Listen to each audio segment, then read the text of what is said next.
स्वागत है आप सभी का आपके अपने यूट्यूब चैनल तरुण स्टडी क्लासेस पर। जैसा कि आप सभी को पता है कि यहाँ पर लाइव क्लास जो कि रात 8:30 बजे चलता है और यहाँ पर बिहार फार्म के लिए आप एग्जाम की तैयारी कर रहे हैं।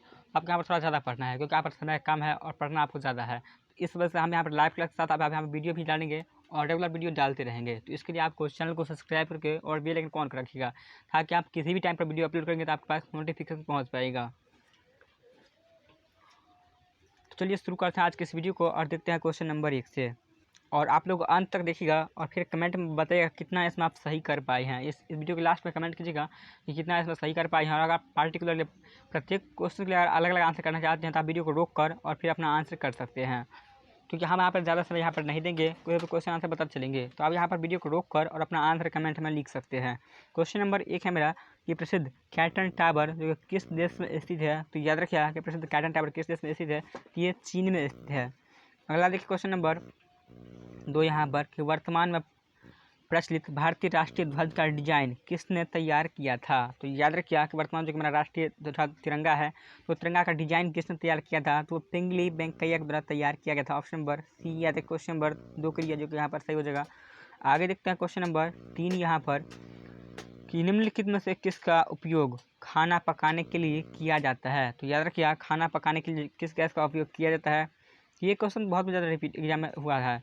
तो ये द्रवीकृत पेट्रोलियम गैस हो जाएगा। ऑप्शन नंबर सी है। देखिए जिसको एलपीजी बोला जाता है, देखिए इसको एलपीजी बोला जाता है। इसका फुल फॉर्म इंग्लिश में लिक्विड पेट्रोलियम गैस होता है। इसमें हिंदी में यहाँ पर द्रवीकृत पेट्रोलियम गैस जो कि यहाँ पर इसका हिंदी हो जाएगा। ऑप्शन नंबर सी यहाँ पर सही हो जाएगा। आगे देखते हैं क्वेश्चन नंबर 4 यहाँ पर श्रवणबेलगोला कहाँ पर स्थित है। ये क्वेश्चन भी बहुत ज़्यादा एग्जाम में रिपीट हुए हैं कि श्रवणबेलगोला कहाँ पर स्थित है। तो याद रखिएगा कि श्रवणबेलगोला ये कर्नाटक राज्य में स्थित है। ऑप्शन नंबर डी यहाँ पर याद रखिएगा क्वेश्चन नंबर 4 के लिए जो कि यहाँ पर हो जाएगा।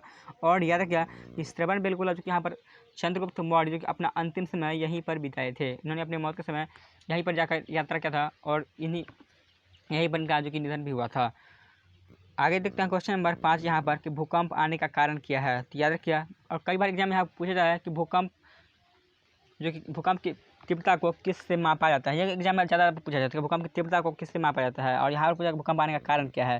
तो याद रखिए कि भूकंप की तीव्रता को रिएक्टर स्केल से मापा जाता है। और इसका कारण क्या है, यहाँ पर इसका कारण पूछ रहा है कि ये पृथ्वी की विवर्तनिकी इसका प्लेट हो, जो कि इसका कारण हो जाएगा। ऑप्शन नंबर डी याद रखिए क्वेश्चन नंबर 5 जो कि यहाँ पर सही है। आगे देखते हैं क्वेश्चन नंबर 6 यहाँ पर कि प्लेटो की गति यहाँ पर दिया गया है कि 6G-SAT-16 क्या है। ये प्लेटो की गति जो कि यहाँ पर पूछ रहा है कि 6G-SAT-16 क्या है। तो ये देखिए कि एक प्रकार का संचार उपग्रह है। ऑप्शन नंबर डी याद रखिएगा। आगे देखते हैं क्वेश्चन नंबर 7 यहाँ पर कि कत्था किस वृक्ष से प्राप्त किया जाता है। तो याद रखिए कत्था किस वृक्ष से प्राप्त किया जाता है, तो वह खैर के वृक्ष से प्राप्त किया जाता है। जो कत्था आप पानी में लगाकर खाते हैं उसी कत्था के बारे में यहाँ पूछ रहा है कि कौन से वृक्ष से प्राप्त किया जाता है, तो वह खैर के वृक्ष से प्राप्त किया जाता है। आगे देखिए क्वेश्चन नंबर 8 यहाँ पर एक विंडोज़ कीबोर्ड पर कौन सा बटन है कि जो कि चल रहे प्रोग्राम की सहायता प्रेषण के हेल्प पेज को खोलता है। तो याद रखिए कौन सा फंक्शन की यहाँ पर ये F1 के बारे में यहाँ पर दिया F2 F11 F12 या यहाँ पर जिस तरीके से यहाँ पर दिया रहे तो फंक्शन किसको बोलते हैं। तो फंक्शन के में किसका यूज करेंगे, तो याद रखिएगा इसको हम F1 का यूज करेंगे। ऑप्शन नंबर ए जो कि यहाँ पर सही हो जाएगा, इसमें हम F1 का यूज करेंगे हेल्प पेज को ढूंढने के लिए। आगे देखते हैं क्वेश्चन नंबर 9 यहाँ पर कि क्लाउड कम्युनिटिंग क्या है। तो याद रखिएगा क्लाउड कम्युनिटिंग क्या है, यह एक प्रकार का जो कि सर्विस है। ऑप्शन नंबर ए याद रखिएगा। आगे देखते हैं क्वेश्चन नंबर 10 यहाँ पर कि अरुणाचल प्रदेश की राजधानी कौन सी है। तो याद रखिएगा अरुणाचल प्रदेश की राजधानी कौन सी है। तो अरुणाचल प्रदेश की राजधानी जो कि यहाँ पर याद रखिएगा ये ईटानगर हो जाएगा। आगे देखते हैं क्वेश्चन नंबर, और यहाँ पर याद रखिए जब बात है यहाँ पर अरुणाचल प्रदेश की, तो अरुणाचल प्रदेश के गठन के बारे में बात कर लेते हैं। कि याद रखिए कि अरुणाचल प्रदेश का गठन कब हुआ था। इसका गठन जो कि फरवरी 1987 में हुआ था। याद रखिएगा इनका गठन जो कि 20 फरवरी, तो यहाँ पर लिख देते हैं 20 फरवरी 1989 ईस्वी 1987 ईस्वी को इसका गठन हुआ था। याद रखिएगा कि 20 फरवरी 1987 ईस्वी को जो कि अरुणाचल प्रदेश की राजधानी अरुणाचल प्रदेश राज्य का गठन हुआ था और इसका राजधानी ईटानगर में स्थित है। आगे देखते हैं क्वेश्चन नंबर 11 यहाँ पर कि किस वर्ष भारत ने पहली बार राष्ट्रमंडल खेलों जिसको कॉमनवेल्थ गेम इंग्लिश में बोलते हैं इसकी मेज़बानी की थी। तो याद रखिए कि कॉमनवेल्थ गेम की मेज़बानी भारत ने कब किया था, किस वर्ष किया था। तो वो ऑप्शन नंबर डी 2010 में भारत के द्वारा किया गया था। अगला देखिए क्वेश्चन नंबर 12 यहाँ पर कि स्वतंत्र भारत में भारतीय राष्ट्रीय कांग्रेस की पहली महिला अध्यक्ष कौन थी? तो स्वतंत्र भारत में भारतीय राष्ट्रीय कांग्रेस की पहली महिला अध्यक्ष कौन थी? तो याद रखिए कि ऑप्शन नंबर बी यहाँ इंदिरा गांधी थी। और याद रखिए कि भारतीय राष्ट्रीय कांग्रेस की स्थापना कब हुई थी? तो इसकी स्थापना 28 दिसंबर 1850 ईस्वी को हुआ था। ये भी याद रखिएगा कि इसका स्थापना 28 दिसंबर 1850 ईस्वी को किया गया था। आगे देखते हैं क्वेश्चन नंबर 13 यहाँ पर कि चेचक जो कि एक वायरस है, ये किसके कारण होता है? ये चेचक जिसको इंग्लिश चिकन पॉक्स बोलते हैं, याद रखिए इसको चिकन पॉक्स इंग्लिश बोला जाता है। ये किस वायरस के कारण होता है? तो याद रखिए ये चेचक जो किस वायरस के कारण होता है? तो ये होता है ऑप्शन में यहाँ पर ये वेरिसिला वायरस के कारण। और याद रखिए कि चेचक के टीके का खोज किसने किया था? तो एडवर्ड जेनर द्वारा 1796 ईस्वी में किया गया। याद रखिएगा कि 1796 ईस्वी में एडवर्ड जेनर द्वारा चेचक के टीके का खोज किया गया था। इसे जरूर याद रखिएगा। ये क्वेश्चन कई बार यहाँ पूछा जाता है कि चेचक के टीके का खोज कब हुआ या फिर चेचक के टीके का खोज किसने की, तो ये जरूर याद रखिएगा। क्वेश्चन नंबर 14 यहाँ पर देखिएगा कि बांग्लादेश के मोहम्मद यूसुफ को उनके किस योगदान के लिए 2006 ईस्वी में नोबेल शांति पुरस्कार जो कि प्रदान किया गया था? इनको नोबेल पुरस्कार जो कब दिया गया? 2006 ईस्वी में दिया गया था। और यहाँ पूछा किस क्षेत्र में दिया गया था? यानी कि याद रखिए ऑप्शन ए यहाँ पर ये आर्थिक एवं सामाजिक विकास की दिशा में उनके प्रयासों के लिए उनको नोबेल पुरस्कार दिया गया था 2006 ईस्वी में। याद रखिएगा। आगे देखते हैं क्वेश्चन नंबर 15 यहाँ पर कि भारत और पाकिस्तान के बीच युद्ध विराम रेखा को नियंत्रण रेखा में कब परिवर्तित किया गया था? तो याद रखिए भारत और पाकिस्तान के बीच जो कि युद्ध विराम रेखा को नियंत्रण रेखा में कब परिवर्तित, यानी कि युद्ध विराम रेखा को नियंत्रण रेखा में परिवर्तित कर दिया गया था। तो वो कब किया गया था? याद रखिए ये 1972 ईस्वी में किया गया था, शिमला समझौता के समय। ऑप्शन नंबर बी याद रखिएगा। आगे देखते हैं क्वेश्चन नंबर 16 यहाँ पर कि वायु प्रदूषण के संदर्भ में पीएम का तात्पर्य क्या है? यानी कि इसका पीएम का फुल फॉर्म क्या है वायु प्रदूषण के संदर्भ में? याद रखिएगा कि वायु प्रदूषण के संदर्भ में पीएम का तात्पर्य क्या है? तो ऑप्शन नंबर याद रखिएगा सी जो कि यहाँ पर ये कणकीय पदार्थ हो जाएगा, जिसको इंग्लिश में यहाँ पर पीएम का फुल फॉर्म पार्टिकुलेट मैटर हो जाएगा। ऑप्शन नंबर सी याद रखिएगा पार्टिकुलेट मैटर। आगे देखते हैं क्वेश्चन नंबर 17 यहाँ पर कि कीमोथेरेपी किस रोग के उपचार के लिए किया जाता है? इसका प्रयोग यानी कि किस रोग के उपचार के लिए किया जाता है? तो यहाँ पर क्वेश्चन नंबर 17 के लिए याद रखिएगा कीमोथेरेपी का जो कि किस रोग के उपचार के लिए प्रयोग किया जाता है? तो कैंसर के उपचार के लिए इसका प्रयोग किया जाता है इस औषधि का। ऑप्शन नंबर सी याद रखिएगा। आगे देखते हैं क्वेश्चन नंबर 18 यहाँ पर कि पास की दूर की वस्तुओं को देखने के लिए मानव आँख में अनुकूलन की विशेषता को क्या कहते हैं? तो याद रखिएगा ऑप्शन नंबर बी जो कि यहाँ पर ये सामंजस्य कहते हैं। ऑप्शन नंबर बी याद रखिएगा। और याद रखिएगा कभी कभी एग्जाम में पूछा जाता है कि जो व्यक्ति निकट की वस्तुओं को देख सकता है तो उसके आँख में कौन सा दृष्टि दोष है? तो याद रखिएगा जो निकट की दृष्टि को देख सकता है उसका निकट दृष्टि दोष होगा, और जो दूर की वस्तुओं को देख सकता है उसको दूर दृष्टि दोष या दीर्घ दृष्टि दोष होगा। और याद रखिएगा निकट दृष्टि दोष को दूर करने के लिए हम अवतल लेंस का प्रयोग करते हैं, और दूर दृष्टि को दोष करने के लिए यानी कि इस दूर दृष्टि दोष को दूर करने के लिए हम उत्तल लेंस का प्रयोग करते हैं। याद रखिएगा, इसे आप जरूर याद रखिए, ये भी एग्जाम में बहुत ज़्यादा बार रिपीट होता है। आगे देखते हैं क्वेश्चन नंबर 19 यहाँ पर कि निम्नलिखित में से कौन सा एक जो कि प्राकृतिक ब्लीचिंग एजेंट नहीं है? तो याद रखिएगा कि कौन सा एक जो कि प्राकृतिक ब्लीचिंग एजेंट नहीं है? तो ऑप्शन नंबर यहाँ पर याद रखिए बी हो जाएगा, ये शिमला मिर्च हो जाएगा, जो कि एक प्रकार का प्राकृतिक ब्लीचिंग एजेंट नहीं होता है। आगे देखते हैं क्वेश्चन नंबर 20 यहाँ पर कि ऑडियो हेडफोन की सबसे पहली जोड़ी 1910 ईस्वी में। याद रखिएगा कि ऑडियो हेडफोन की जोड़ी की पहली जोड़ी कब इसका निर्माण हुआ था? 1910 ईस्वी में हुआ था। और ये किसने बनाई थी? यहाँ पर पूछ रहा है कि ऑडियो हेडफोन की सबसे पहली जोड़ी 1910 ईस्वी में किसके द्वारा बनाई गई थी? तो याद रखिएगा कि किसके द्वारा बनाई गई थी? तो नथानिएल बाल्डविन के द्वारा बनाई गई थी। ऑप्शन नंबर बी याद रखिएगा नथानिएल बाल्डविन। और ये कब किया गया था? तो 1910 ईस्वी में इसका आविष्कार किया गया था। आगे देखते हैं क्वेश्चन नंबर 21 यहाँ पर कि शोर के किस स्तर, ध्यान दीजिएगा कि शोर के किस स्तर से ऊपर का शोर कान में दर्द एवं क्षति का कारण होता है? यानी कितने डेसिबल से ध्वनि का जो कि ऐसा तक डेसिबल होता है, और ये कितने डेसिबल से ज़्यादा जब हम सुनेंगे अपने कान से तो वो मेरे कान के लिए जो कि नुकसानदायक होगा, और यहाँ पर उससे कुछ हमको बहुत ज़्यादा क्षति होगा या फिर कान में दर्द आएगा। कि ये कितने से ज़्यादा? तो याद रखिएगा कि जब हम 130 डेसिबल से ज़्यादा की ध्वनि सुनते हैं अपने कानों के द्वारा तो वो हमको बहुत ज़्यादा क्षति पहुँचाता है, और हो सकता है कि आपके कान में दर्द आ जाए या फिर आपका कान खराब भी हो सकता है। तो ऑप्शन नंबर बी याद रखिए। क्वेश्चन नंबर 21 के जगह पर जगह जैसे कि आप सायरन का आवाज़ जब सुनते होंगे तो उसमें बहुत ही ज़्यादा डेसिबल होता है, और वो बहुत ही ज़्यादा उच्च यानी कि तीव्र आवाज़ होता है उसका। आगे देखते हैं क्वेश्चन नंबर 22 यहाँ पर कि सांडों को वश में करने का खेल, यानी कि ये खेल कहाँ पर, ये जल्ली, इस खेल को क्या बोलते हैं, तो वो जल्ली कट्टी खेल बोलते हैं। एग्जाम में ज़्यादातर यही पूछा जाएगा कि सांडों को वश करने करने वाला खेल कौन सा खेल है, तो वो जल्ली कट्टी के लिए यहाँ पर एग्जाम में ज़्यादातर इसी क्वेश्चन पूछा जाता है। और यहाँ पर पूछ रहा है कि ये किस राज्य में प्रसिद्ध है, ये सांडों को वश में करने वाला खेल यहाँ पर दे ही दिया गया है कि जल्ली कट्टी खेल। और ये पूछ रहा है कि किस राज्य के लिए प्रसिद्ध है, तो याद रखिए कि सबसे ज़्यादा किस राज्य में खेला जाता है, तो ये तमिलनाडु राज्य में होता है। ऑप्शन नंबर सी याद रखिए कि किस राज्य में प्रसिद्ध है, तो ये तमिलनाडु राज्य में खेला जाता है जल्लीकट्टी खेल, जो कि सांडों को वश में करने का खेल है।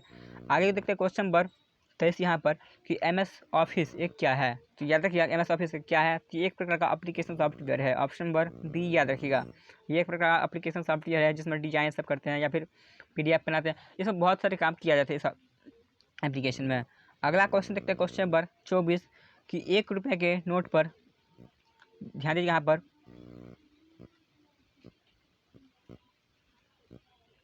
कि 1 रुपये के नोट पर किसके हस्ताक्षर होते हैं, तो याद रखिए ये केंद्रीय वित्त सचिव के जो कि होते हैं।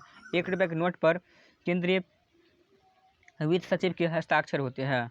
आगे देखते हैं क्वेश्चन नंबर 25 यहाँ पर कि किस नदी को दक्षिण गंगा के नाम से जाना जाता है, तो याद रखिए किस नदी को दक्षिण गंगा के नाम से जानते हैं, तो वो नदी हो जाएगा ऑप्शन नंबर सी यहाँ पर, ये गोदावरी नदी को हम दक्षिण गंगा के नाम से जाना जाता है, इसे आप लोग जरूर याद रखिएगा। आगे देखते हैं क्वेश्चन नंबर 26 यहाँ पर कि निम्न में से कौन जो कि विद्युत का सुचालक है, तो विद्युत का सुचालक क्या सबसे अच्छा चालक याद किया, वो कॉपर हो जाएगा, जिसको तांबा बोलते हैं, याद किया वो तांबा बोलते हैं। यहाँ पर ध्यान दीजिएगा कि सबसे ज़्यादा सुचालक जो कि यहाँ पर इसका चांदी होता है, विद्युत का सबसे अच्छा चालक चांदी होता है, लेकिन यहाँ पर चांदी काफ़ी महंगा होने के कारण जो कि तांबा का यूज किया जाता है, यानी कि अच्छे चालक के रूप में हम तांबा का यूज करते हैं। आगे देखते हैं क्वेश्चन नंबर 27 यहाँ पर कि भारतीय मुद्रा नोटों के छपाई के लिए उपयोग की जाने वाली सामग्री क्या है, तो याद रखिए कि भारतीय मुद्रा की जो नोटों की छपाई होती है, इसका उपयोग करने वाली, यानी किसके लिए उपयोग, इसमें किसका उपयोग किया जाता है मुद्रा की छपाई में, तो याद रखिए ये कपास एवं इस कपास के लेते का उपयोग किया जाता है। ऑप्शन नंबर बी याद रखिए, क्वेश्चन नंबर 27 के लिए यहाँ पर से हो जाएगा। आगे देखिए क्वेश्चन नंबर 28 यहाँ पर कि स्वतंत्रता सेनानी भगत सिंह को किस वर्ष फांसी दी गई थी, ये क्वेश्चन कई बार हम यहाँ पर एग्जाम में पूछा गया है और हम यहाँ पर लाइव क्लास में या फिर वीडियो में बहुत बार बता चुके हैं। तो याद रखिए भगत सिंह सुखदेव और राजगुरु, इन तीनों को एक ही दिन फांसी दिया गया था। तो आप सभी यहाँ पर इस क्वेश्चन के लिए कमेंट में लिखिएगा और यहाँ पर थोड़ा डिटेल में लिखिएगा कि भगत सिंह, राजगुरु और सुखदेव को फांसी किस वर्ष दिया गया था। यहाँ पर ऑप्शन आपको सारा मिल रहा है, थोड़ा डिटेल में यहाँ पर लिखिएगा, अगले वीडियो में हम आपके कमेंट को पिक करेंगे। चलिए इसको हम यहाँ पर स्किप करते हैं, आप लोगों के लिए छोड़ रही है। चलिए आगे बढ़ते हैं, देखते हैं क्वेश्चन नंबर 29 यहाँ पर। क्वेश्चन नंबर 29 यहाँ पर देखिएगा कि पानी से हाइड्रोजन को अलग करने की प्रक्रिया को क्या कहा जाता है, तो याद रखिएगा कि पानी से हाइड्रोजन को अलग करने की प्रक्रिया को क्या कहते हैं, यानी कि कौन सा प्रक्रिया के द्वारा अलग किया जाता है, तो वो प्रक्रिया याद रखिएगा ये हो जाएगा विद्युत विघटन हो जाएगा। ऑप्शन नंबर ए याद रखिएगा, विद्युत विघटन के द्वारा जो कि पानी से हाइड्रोजन के अलग करने की प्रक्रिया को कहा जाता है। आगे देखते हैं क्वेश्चन नंबर 30 यहाँ पर कि भारतीय करेंसी नोटों के पिछले भाग पर कितनी भाषाएँ होती है, तो याद रखिएगा कि भारतीय जो करेंसी नोट होती है इसके पिछले हिस्से पर कितने भाषाओं का होता है वर्णन, तो 15 भाषा में लिखा होता है, याद रखिएगा। अगला क्वेश्चन नंबर 31 यहाँ पर कि the global headquarters of international space university is in, यानी कि ये पूछ रहा है कि द ग्लोबल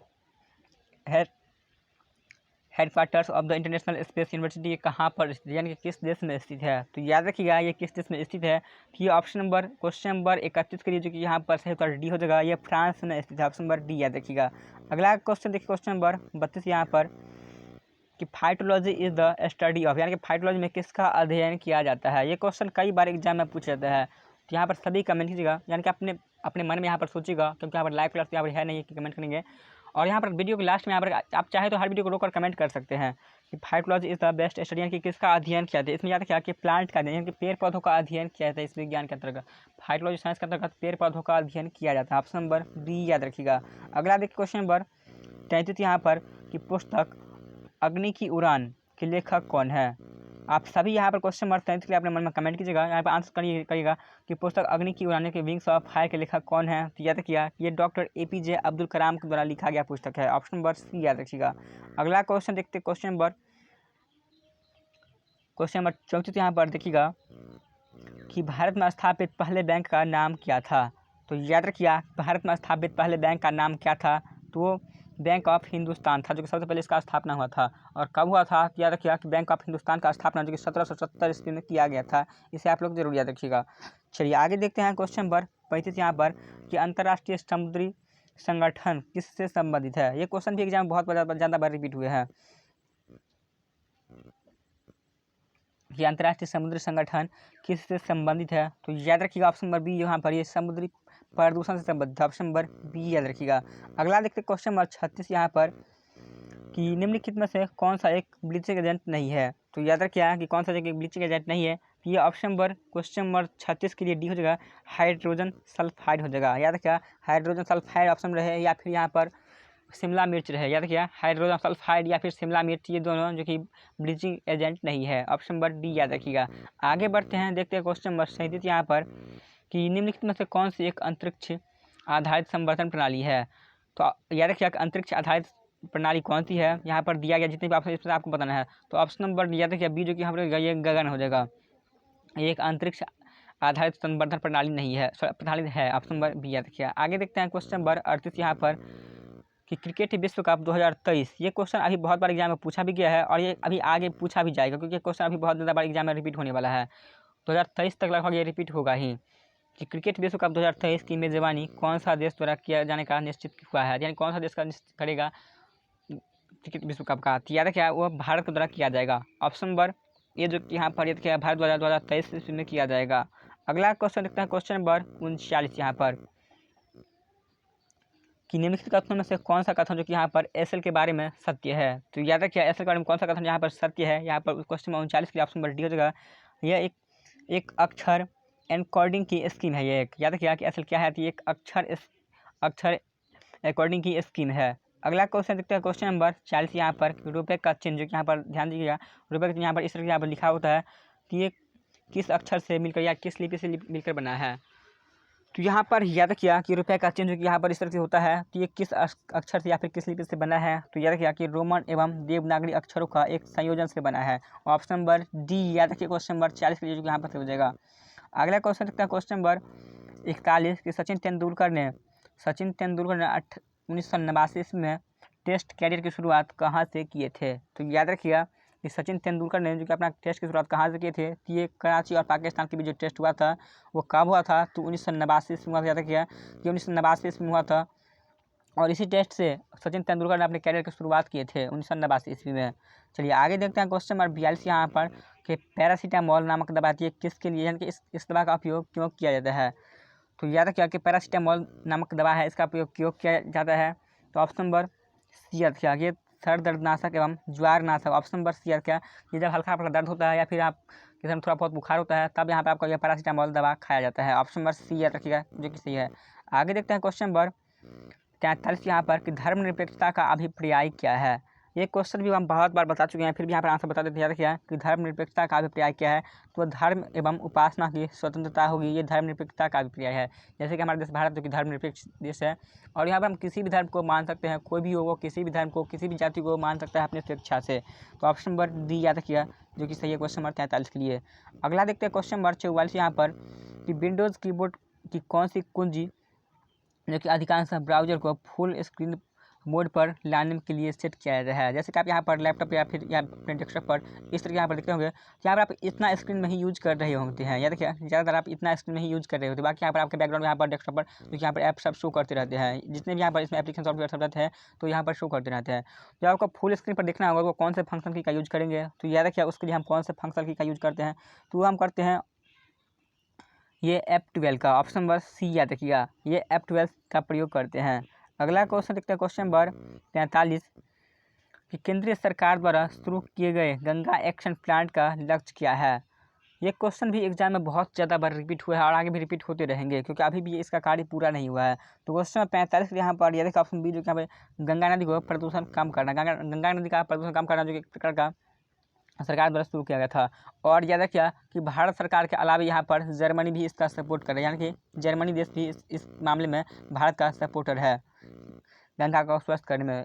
आगे देखते हैं सही क्वेश्चन नंबर 47 कि हवा में नाइट्रोजन लगभग कितने प्रतिशत होता है। तो याद रखिए कि हवा में जो नाइट्रोजन कितना प्रतिशत पाया जाता है, तो 78% तक नाइट्रोजन हवा में पाया जाता है। ऑप्शन नंबर सी याद रखिएगा। अगला देखते हैं क्वेश्चन नंबर 48 यहाँ पर 1972 में भारत और पाकिस्तान के बीच शिमला समझौता पर हस्ताक्षर इनमें से कहाँ पर किया गया था?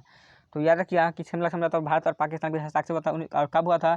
एग्जाम में ज़्यादा पूछा जाता है कि भारत और पाकिस्तान के बीच जो शिमला समझौता हुआ उस पर हस्ताक्षर कब हुआ, तो उस पर हस्ताक्षर ये तो आपको यहाँ पर क्वेश्चन में ही दे दिया 1972 में हुआ था।